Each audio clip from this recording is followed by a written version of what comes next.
Assalamualaikum warahmatullahi wabarakatuh. Salam sejahtera untuk kita semua. Perkenalkan, saya Dr. Abdul Ghaffar, SPD MMMPD, nomor induk dosen nasional 0409066703, NUPTK 69407 4564 6130 112. Bidang keilmuan saya adalah ilmu manajemen. Saya dosen tetap program studi Magister Manajemen Sekolah Tinggi Ilmu Ekonomi Gizi Depok. Mata kuliah yang saya ampu dalam pertemuan ini adalah perilaku organisasi, manajemen kinerja. Pada kesempatan pernyataan diri dosen dalam kesempatan ini, dalam unjuk kerja Tridharma Perguruan Tinggi yang kita istilahkan PDD UKT PT bidang pengajaran khususnya,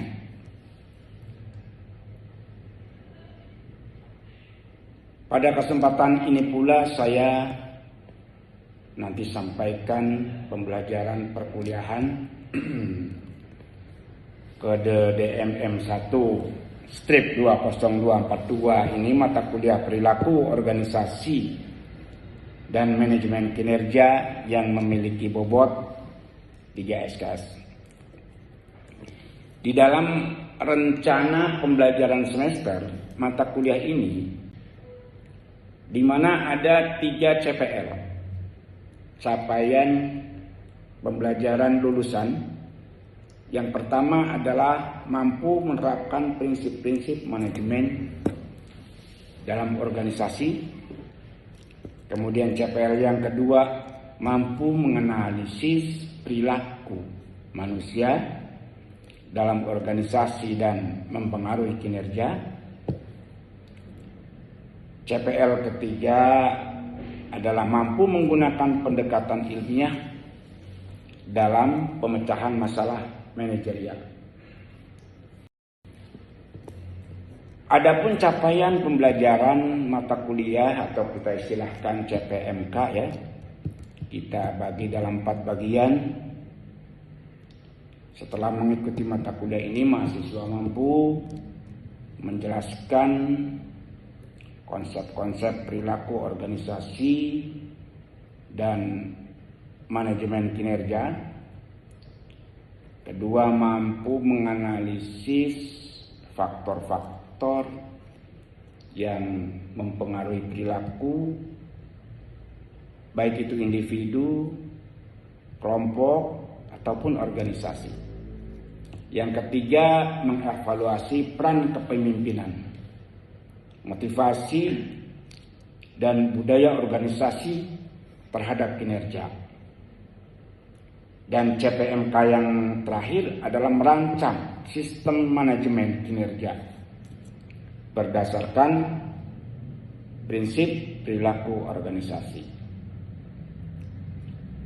Dalam RPS, yakni 16 sub CPMK ya, itu yang kita sebut sebagai kemampuan akhir.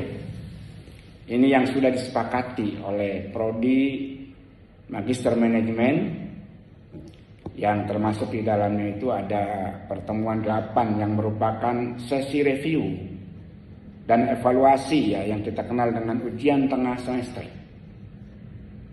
Dan pertemuan akhir itu juga ada review dan evaluasi akhir semester yang kita sebut dengan ujian akhir semester. 16 sub CPMK itu ya, atau kemampuan akhir itu, pertama adalah pendahuluan perilaku organisasi, itu di materi pada sesi pertama. kemudian perilaku individu, ketiga motivasi dalam organisasi, keempat pembelajaran dan emosi, 5 komunikasi organisasi, 6 kepemimpinan, ya, 7 dinamika kelompok dan tim, baru 8 adalah review atau evaluasi tengah, atau kita sebut dengan ujian tengah semester. Kemudian kita lanjutkan ke pertemuan 9 adalah sesi struktur dan budaya organisasi. 10 perubahan dan pengembangan organisasi, 11 manajemen kinerja, 12 pengukuran kinerja, 13 evaluasi kinerja. Nanti akan kita sampaikan pada kesempatan hari ini. Materi kita yang ke-13 ini merupakan materi yang bertema evaluasi kinerja. Yang kita ambil subnya adalah proses evaluasi dan feedback.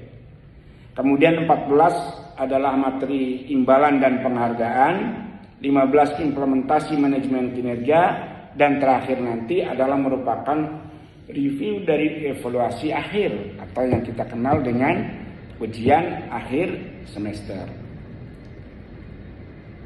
Dalam proses perkuliahan, ya, dalam proses pembelajaran, Bapak Ibu dan juga yang hadir, para tim panitia SMAT,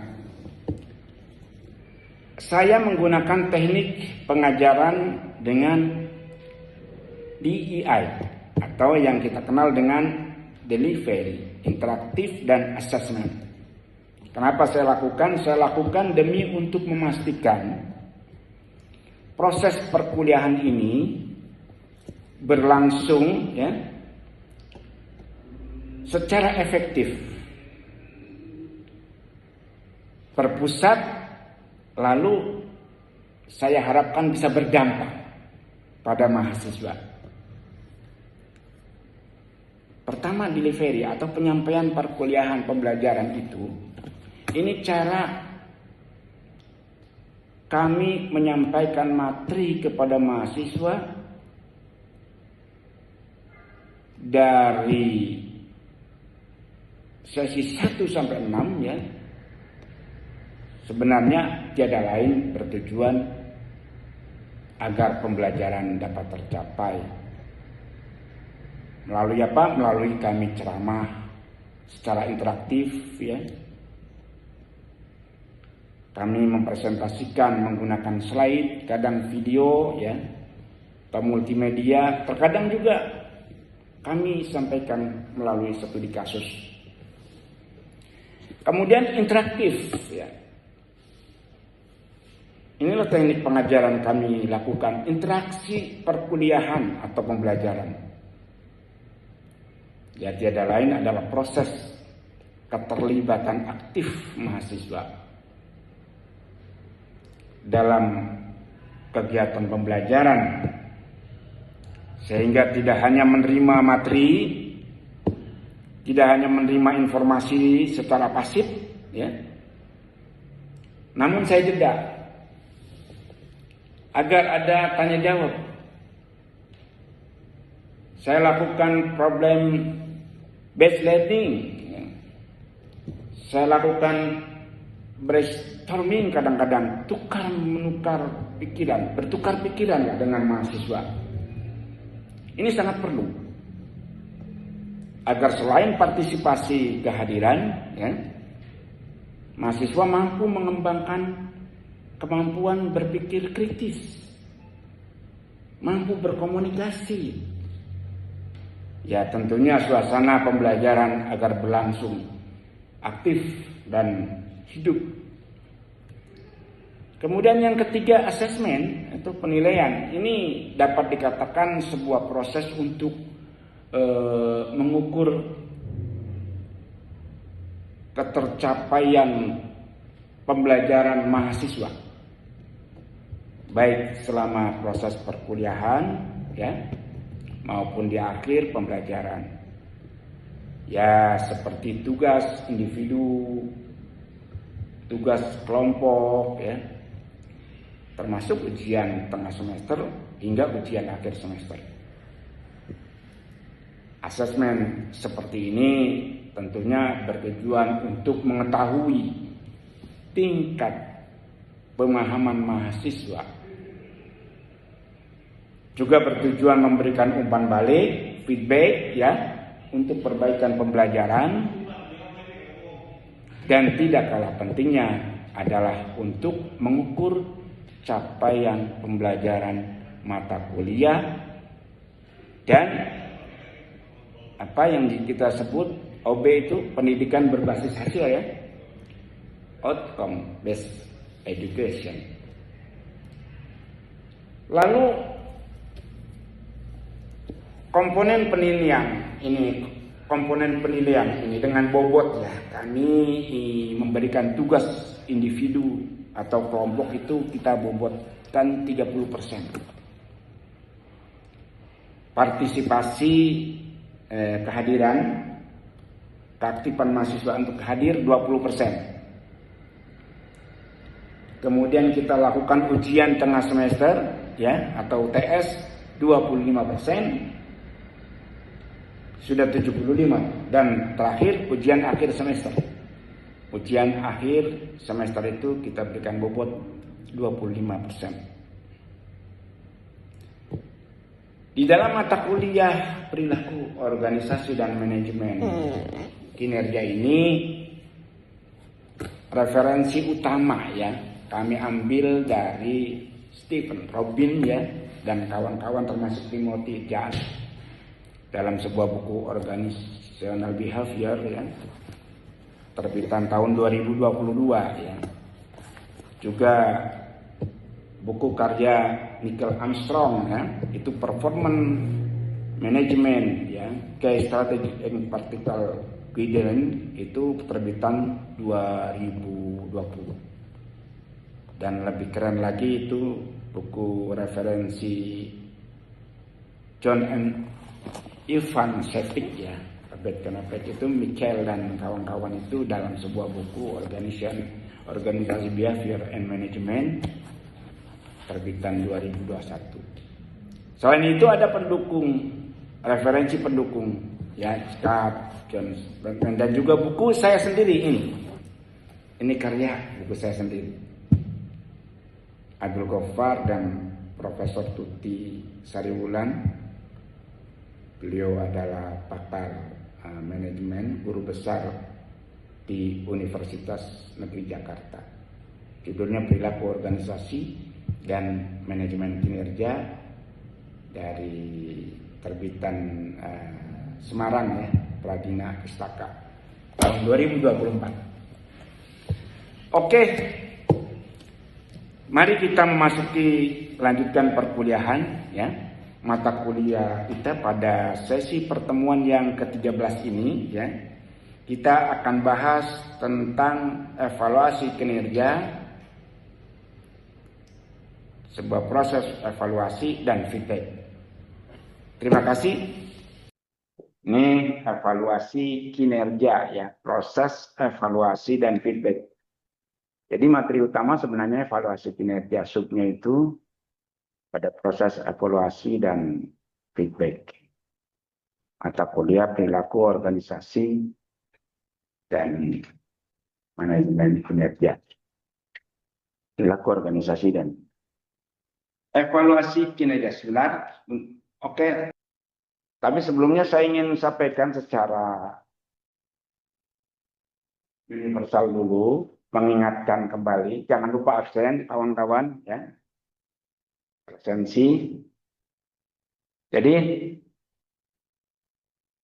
ke awal tadi, evaluasi kinerja, kira-kira siapa yang ingat ya tentang apa itu evaluasi kinerja? Siapa di antara di sini? Izin Pak. Ya Dewi Mega Hardi, ya silakan. Ya, sampai. Silakan, apa itu evaluasi kinerja? Mungkin kembali ke judul Mbak. Awal katamu. kita ingin mengingatkan kembali. Ingatan pernah kita sampaikan beberapa hal yang terlintas. Mungkin Anda bisa ingatkan ke kami, ke kawan-kawan, apa itu evaluasi kinerja? Ya, Dewi, Iya, apa Pak. nanti? Ya, izin Pak. Evaluasi kinerja adalah proses sistematis untuk menilai tingkat pencapaian hasil kinerja kerja individu, tim, atau organisasi. Begitu, Ya, Pak. jadi proses ya, sebuah proses dalam rangka menilai tingkat pencapaian sebenarnya ya. Tahu tentang feedback, apa itu kira-kira berarti? Izin Pak dosen Andika Pak. Oke, Mas Andika. Ya Pak, kalau menurut saya feedback itu adalah umpan balik yang bisa berupa informasi atau tanggapan ataupun masukan yang diberikan kepada individu atau tim terkait atas hasil kinerjanya Pak. Demikian Pak. Good. Ini bagus ini. Luar biasa ini. Ini bagus. Gitu kan? Tuh, evaluasi kinerja begitu. Tuh. Nah, kemudian proses evaluasi. Ini sebuah sub materi kita dan feedback. Jadi tema sama sub ini tidak bisa terpisahkan ini. Apa itu proses evaluasi? Nah, selain Dewi, ada lagi yang bisa menyampaikan. Nurul atau yang lain di apa itu? Pak dosen izin kalau jujur kalau kami selaku praktisi ya kami Jangan di itu videonya di itu. Dibuka. iya siap Pak dosen. Saya sambil nyetir nggak apa-apa ya Pak dosen ya. Jadi Subada, apa itu proses? Iya, jadi kami itu semua kebetulan kami praktisi, kami memiliki beberapa cabang joglo, pasti ada evaluasi kinerja. Yang tadi Ci sampaikan proses yang dilakukan oleh setiap organisasi atau kami ini disebut joglo itu pasti akan melihat apakah seseorang itu atau anggota atau karyawan-karyawan kita itu mencapai apa yang kita inginkan selaku owner. Jadi evaluasi kerja itu kinerja itu pasti dibutuhkan sekali Pak dosen. Jadi untuk melaksanakan apa yang tadi dikatakan tugas dan pencapaian tujuan yang memang kita sudah sepakati sebelumnya. Seperti itu sih Pak dosen. Nah, jadi secara ringkasnya proses evaluasi itu apa? Katakanlah Kalau secara yang ringkasnya pasti kita ini kan semua orang itu pasti ada punya KPI, key performance indicator, sebagaimana apa yang yang kita inginkan sesuai dengan yang apa yang kita planningkan itu harus sesuai dengan yang kita capai, yang kita inginkan selaku kami selaku orang praktisi. Seperti itu sih Pak dosen. Oke ya. Terima kasih Mas Eri. Ini pengusaha jawabannya begitu ya. Konsultan itu begitu, kondisi sulit harus mampu bertahan. Konsultan. Apa itu misalnya peran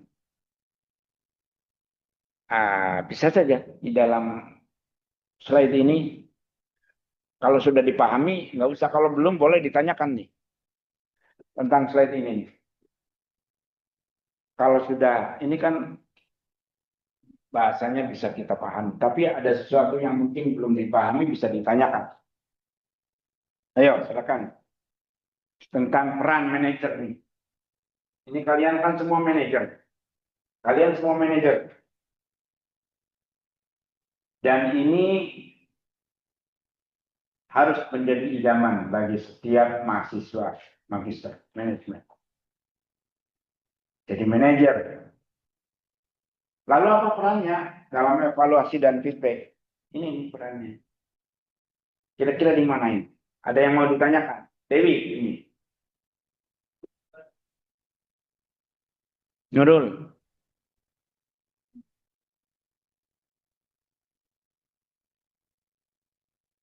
Pak, saya Ari Pak, mau bertanya Pak. Ya silakan Manimoti, silakan. Tentang tema peran manajer dalam evaluasi dan feedback kan ada berbagai aspek Pak. Ini sekitar ada 6 aspek, ada 5 aspek. Nah dari 5 aspek ini jadi secara keseluruhan yang menyangkut peran manajer dalam evaluasi feedback apa ya Pak yang lebih ringkasnya Pak? Nah, ya silakan barangkali ada yang mau menambahkan kawan-kawan, bukan dari Pak Gofar aja. Ayo. Pertanyaannya bagus itu. 5 ya peran manajer itu di dalam evaluasi dan feedback itu.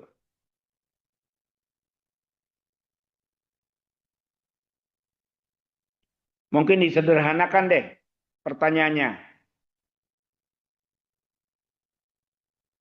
Disederhanakan. Intinya ini Pak, disederhanakannya jadi dari total 5 aspek yang peran manajer ini, jadi apa sih peran utamanya sih Pak biar bisa seorang manajer ini bisa mencakup kelima aspek ini Pak gitu. Hasil akhirnya harus apa gitu loh Pak seorang manajer Pak. Terima kasih Pak. Ya, silakan Bapak-bapak, Ibu-ibu, mungkin Anda punya jawaban. Ini apa sih sebenarnya ini supaya saya ini jadi manajer yang baik nih apa sebenarnya gitu?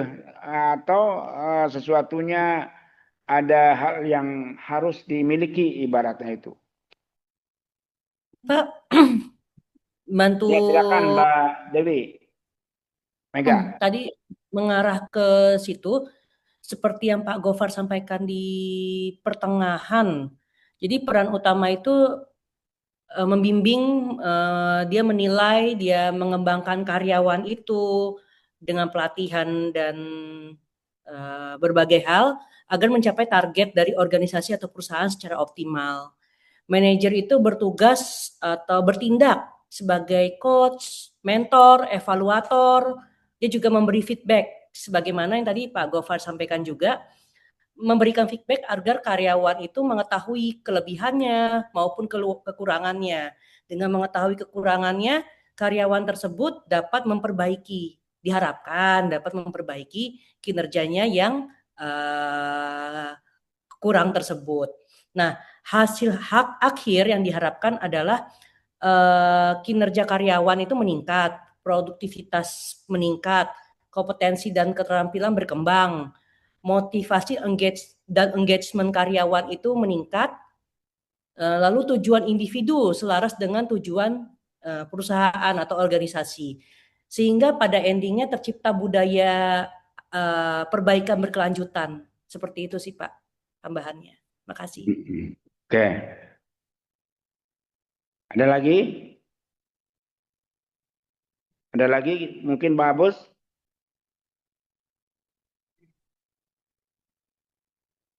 Jadi betul juga. Jadi manajer itu tidak hanya menilai hasil kerja, gitu. Bagaimana bisa membimbing? Ya, itu perannya itu di dalam evaluasi dan feedback itu. Bagaimana bisa membimbing? Membimbing siapa? Karyawan, perkembangan karyawan. Itu betul. Itu betul. Artinya apa? Oh, bisa membantu karyawan ya menemukan apa solusi ya. Itu. Kemudian membantu karyawan untuk meningkatkan keterampilan ya kan? Itu. Jadi karyawan merasa, stafnya merasa, wah luar biasa nih. Manajer saya nih. Termasuk jangan pelit manajer itu. Berbagi pengalaman. Nah, ini kadang-kadang kan enggak, oh ini kunci saya ini, nggak bisa saya keluarkan ini kunci saya ini jadi manajer. Kenapa pelit-pelit begitu? Sampaikan aja kuncinya. Biar dia juga jadi manajer yang kita bawai. Kan seneng ya. Kalau kita manajer kemudian anak buah jadi manajer. Pimpinan yang berhasil kan seperti itu kan. Hanya menjadi membina, memberikan apa yang dimiliki itu, artinya memberikan sesuatu yang baik kepada karyawan yang ada. Nah, diadakan suatu training atau semacam pembinaan, Mm-mm. memberikan semua apa yang diberi kementerian. Seperti itu di usaha. Mm-mm. Iya, iya betul. Iya betul.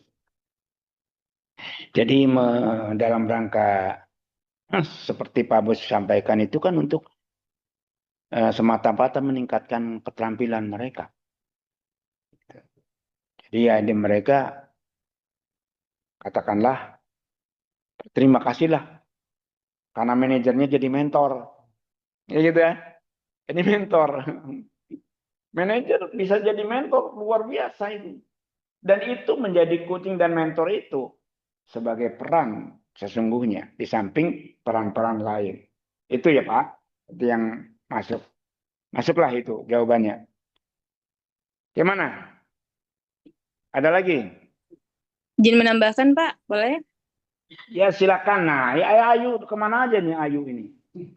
Ada, Bapak. Ya, Ya, Pak, izin kalau menurut saya seorang manajer yang baik, selain tadi yang sudah disebutkan menjadi coach mentor, menyediakan lingkungan dan sebagainya yang sudah Bapak sebutkan, mungkin satu lagi memberi contoh ya, Pak.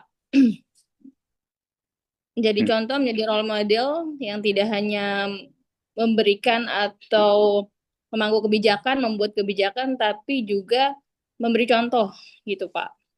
Jadi dia membuat aturan, tapi jangan sampai dia sendiri yang tidak mengikuti aturan tersebut. Seperti itu sih kalau menurut saya yang mungkin saya bisa tambahkan dari yang ada Bapak ini gitu ya.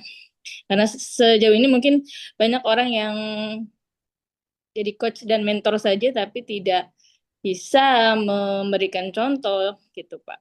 Itu saja Pak dari saya. Terima kasih Bapak. ya, ya Ayu. Jadi Mbak Ayu Maria Sari itu benar, ya benar. Dan itu pemimpin agak langka seperti itu. Agak langka. Ya mudah-mudahan Anda sebagai manajer nanti punya peran seperti itu. Amin. Slide selanjutnya, oke. Nah, ini kan studi kasus seringkali saya sampaikan kepada Bapak Ibu. Jadi Anda itu belajar di sini seperti di dalam di tadi ya, play very interaktif dan assessment. Ini ada studi kasus di situ. Sebuah assessment kita untuk mengetahui bagaimana karyawan yang menurun kinerjanya karena kurangnya kejelasan tujuan. Ini kan? Lalu Anda sebagai mahasiswa bisa berdiskusi dengan dirinya sendiri atau berkelompok. Bagaimana sih kan itu ya? Yang harus dilakukan terkait dengan materi kita ini. Ya tentunya pertama Pak, mengidentifikasi masalah dulu. Kan begitu kan? Anda buat identifikasi masalah. Sebelum evaluasi itu penting tuh, memahami penyebab penurunnya kinerja, ya kan? Gimana nih, apakah karyawan benar-benar tidak memahami ya tujuan pekerjaan kita ya, kan itu ya? Atau tidak tahu ya harapan dari atasannya, kan itu diidentifikasi semuanya itu. Ini kasus ini, contoh studi kasus. Kenapa menurunnya kinerja? Dikarenakan kurang kejelasan tujuan. Apalagi identifikasi masalah. Baik, demikianlah baru saja kami sampaikan tentang tema kita pada pertemuan 13 mengenai evaluasi kinerja dalam sub proses evaluasi kinerja dan feedback. Di dalam pernyataan diri dosen dan dalam unjuk kerja Tridharma Perguruan Tinggi ini, khususnya bidang pengajaran, kami sampaikan sampai di sini dan kami mohon maaf atas segala sesuatu yang tidak berkenan kiranya, dan kami terima kasih kembali lagi kepada semua pihak bahwa telah mengikuti PDD UKT-PT bidang pengajaran saya, khususnya dalam mata kuliah perilaku organisasi dan manajemen kinerja. Akhir kata saya ucapkan terima kasih. Wassalamualaikum warahmatullahi wabarakatuh.